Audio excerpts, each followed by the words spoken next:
All right, I am coming to you with tip number 3 on how to build self-trust. So far, we've talked about the don'ts. We've said, don't commit to something without reflecting, rating it on a scale of 1 to 10. And we said, don't commit with yourself to something that's a long-term outcome, but more a doable action you can start to implement right now, right? So more about action, less about outcome. Today, we're going to talk about something that was huge in me building self-trust, which was a declarations page. So I didn't have any self-trust. I didn't believe that I could make it through a day without binging or without, falling off the wagon. So I had to start small. And if you think about it, somebody who's strength training, they don't go in and throw on 100-pound plates on the barbell and just start lifting, right? What do they start with? They start with a small amount of weight, maybe just the bar.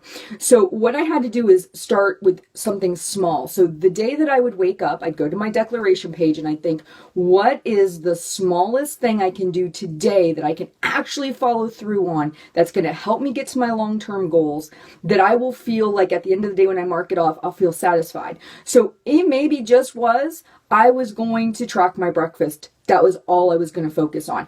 Could, in theory, I have said the entire day? Yes, but I had to bring it down to a small incremental amount because I had no self-trust, okay? So it has to start with something very, very small. Maybe you think, okay, I could maybe get a 30-minute workout in today, but let's bring it down a notch. What could you 100% agree to? Maybe 10 minutes, right? So on your declarations page, today I declare I am going to track my breakfast. That's it.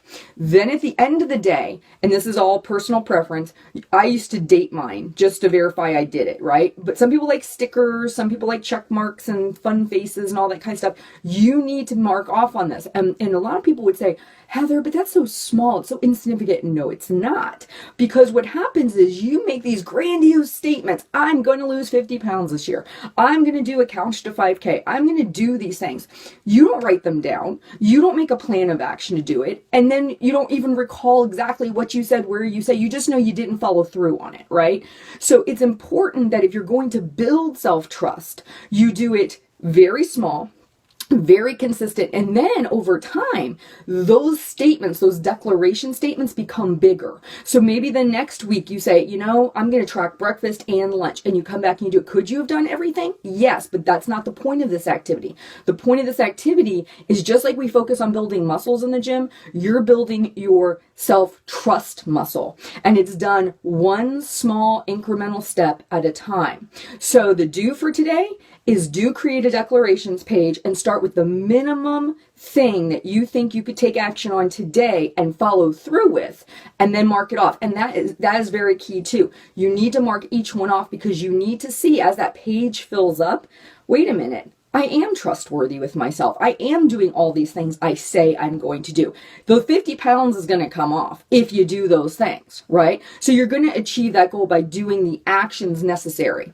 I'm excited. Tell me how you're doing with your declarations page in the comments below. And if you think there's someone who could benefit from this, please, please, please share these videos. I've already released 1, 2, and now this is 3. You guys have a great day.